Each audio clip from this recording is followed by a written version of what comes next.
Alrighty, old math users, and yes, you are in Unit 5, Lesson 7 now. This is a pretty big one.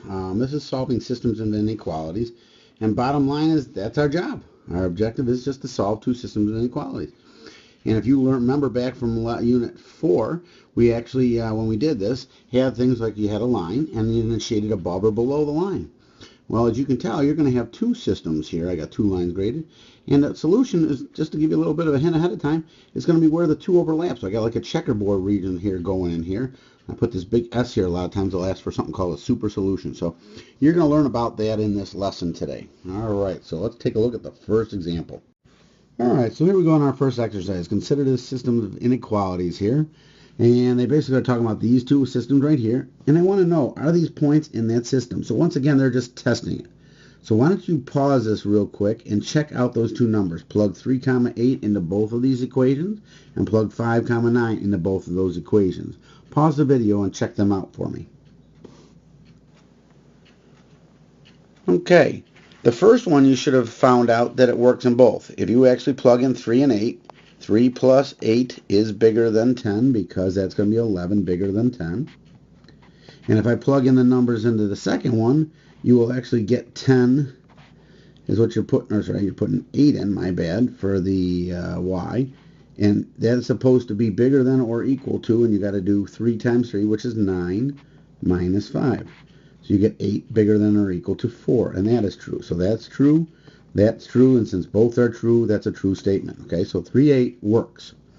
5, 9, if you tried it out a little bit, unfortunately, it works. You know 5 plus 9 is 14, which is bigger than 10, but the second one, you would get 9 is less than or equal to 3 times 5 minus 5.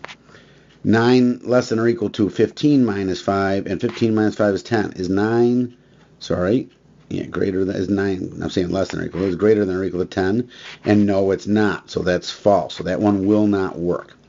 All right, we're going to go and graph these now, so I'm going to pick a color here, and we're going to work things out. Over here on this one, I cannot keep the x where it is, I want y equals, so I'm going to move it to the other side, so you will get y greater than or equal to negative x, and then plus 10. So my m is that minus sign in front of the x, which means it's a minus unwritten 1. And my b is going to be a positive 10. And then when I go over and graph that one, I'm actually going to start up 10 here, come down 1 over 1, down 1 over 1, etc. And in that case, I'm actually going to have, because of the inequality sign here, there's no equal to bar, I'm going to need a dotted line. So if I do the graph here on this one, it's going to look something like that. And then I will put arrowheads on it, and that's your one there. And it did say it is greater than, so greater than is above the line, so I will shade this way. Then I'm going to go to the other one here. Let's pick a different color. Since we're getting closer to Christmas time, I'm going to pick green for this one. This one clearly right away is already in y equals form, so the m is the 3 out in front, and the b is a minus 5. So I'm going to start off down minus 5, and I'm going to go up 3 over 1, up 3 over 1, up 3 over 1, etc., and keep going like that. And this one actually is going to be a solid line. So I go like that. It is also greater than, you remember, so it goes this way. No, I'm not supposed to be drawing arrows like that, but I'm going to leave them on there, but that's okay. Bottom line here that I'm looking for is, where is that super solution? You will see the checkerboard region up in this area right here. If I go back and take a look at the points 3, 8, if I go over 3 and then up 8, I believe you're looking at a point right here, and that is in that checkerboard region. The other one, 5, 9, I think is right on the money there a little bit, or just a hair off. My line might be just a little bit off, but it doesn't fall. It just misses outside. So 5, 9 just misses outside. All right. We're going to go on now to exercise 2, but that's the bottom line. You just graph those babies, and if they fall inside that super solution area, the checkerboard region, you're good. If it falls outside, not a solution. All right, in example 2, we got 2 more to graph. I actually want you to pause the video for a second. I want you to try these 2 on your own, and then it does ask you to see if you can find a point. You can state any point in the super solution and a point that's not in the super solution. So I want you to pause for a second, give it a try on your own, and then we're going to talk about it. I'm going to go over it. All right, as I go over it here, In this one here, you got the m is equal to -3/2, and your b is equal to +2. Once again, you can throw that right in the calculator, get your points if you want, or you start off the old-fashioned way. It starts off up 2. I'm going to go down 3 over 2, down 3 over 2, and that's where I'm going to get my line. So I'm going through this here. It is going to be a dotted line because there's no equal to bar on it. So I'm going to go through this right like this. And I'll put some arrowheads on it, etc. And I am also supposed to shade as less than below, so that would go over this way, shading all of that area. Okay. When I take a look at the other one, let's pick a different color again, and I go take a look at this one. Here's my problem. I have no y equals due on this one. I got x compared to.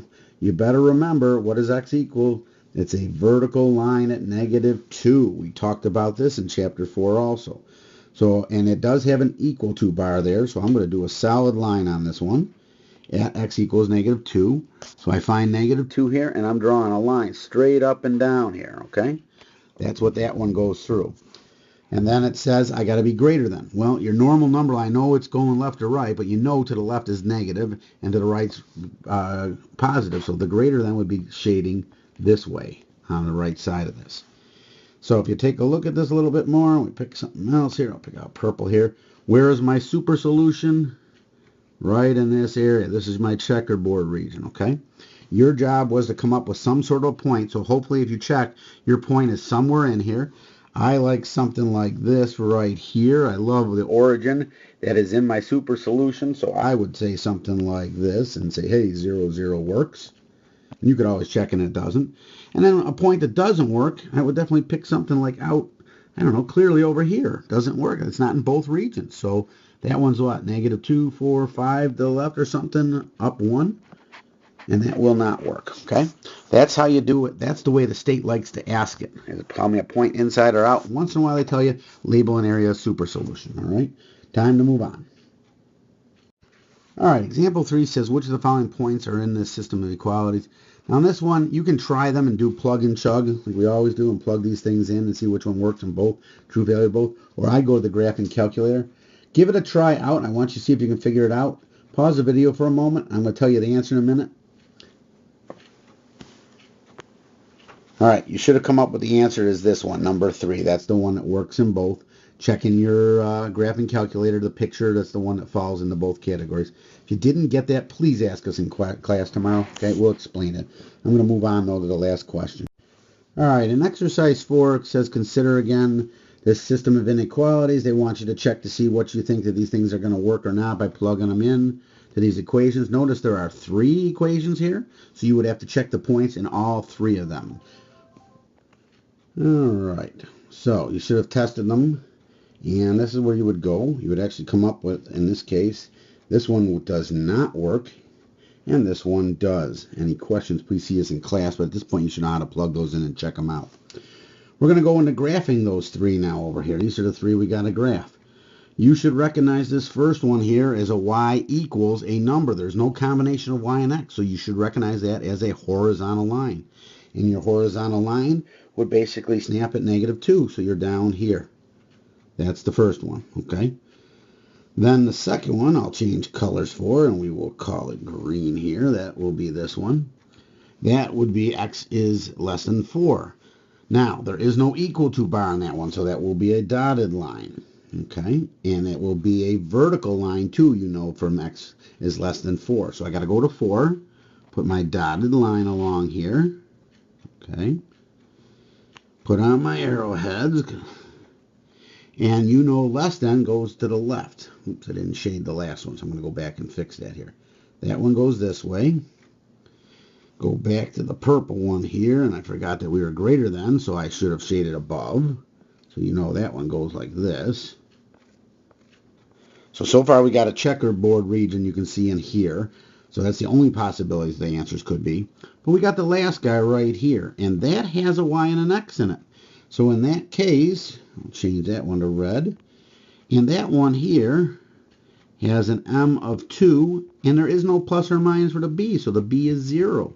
So I actually start at the origin here. I'm going to put a point, and I'm going to go up 2 over 1, up 2 over 1, etc. And then I will snap my line on that one here. So it looks something like this. So and then on that one, it is less than also, so I would go this way. Okay? And I'm going to pick one more color just to show you something here. I think I will pick yellow. And the bottom line here is, here's my super solution in here. I'm looking at this line with all these lines in here. I'm a little bit colored out, but that yellow part is my super solution. So any of those points would work. Well, we're going to do something a little different on this one. So hang in there for a second. We're going to go to page, the next part, but you're going to need this graph to take a look at. All right, in part C here, we're going to take our last graph that we just found, that shaded region, which I had all yellowed in there, and it looks like a triangle shaped like this. And the key here is they want us to find the area of this thing. Well, you should remember, you got to know by now, the area of a triangle is 1/2 base times height. And we're trying to find the area, so everybody knows 1/2 we've got. The base is the bottom down here, and if you count the squares on your graph, you will actually have 5 full squares around there, so that will be my base. And the height, remember, these two have to be perpendicular, so you got perpendicular going like that, makes a right angle. That actually has a height, if you count the spaces, of 10. So I will plug 10 into my formula. So you can do 5 times 10 is 50 and take half of that, and you will get 25 units squared. Okay? That's how I would do it. That would be my area. You might get something like that. That's combining a whole bunch of things, including some geometry from years past. Okay? Then it says in part D, why does the dashed line of one of the borders not make a difference in terms of your area? Well, the bottom line is, that's the big key they told you. It is a border, okay? It has a length. Anything on one side of it might be a hair longer, and on one side, the other side, a hair shorter. But the border itself is something that you can measure. So you want to have something that it is a border, and the border does count as a solid length, okay? That's something that you would want. Borders are solid length. That's what I would write in there, okay? All right, that finishes up this lesson. That's the big baby. Can you graph the lines like you always have? Can you remember your when it's a solid and dotted line, when you shade above and below the lines? And now you've got a couple of them, so you're going to look for the overlapping, the checkered board region or the extra shaded region. If you're looking extra dark shaded region on your graphing calculator, that's where your solution is. And you got to be able to tell us maybe a point in the solution, maybe one not, maybe a super solution. Okay, that was your job today. Hopefully you got it. If not, ask questions in class tomorrow. Write a nice WSQ tonight, and have a good evening.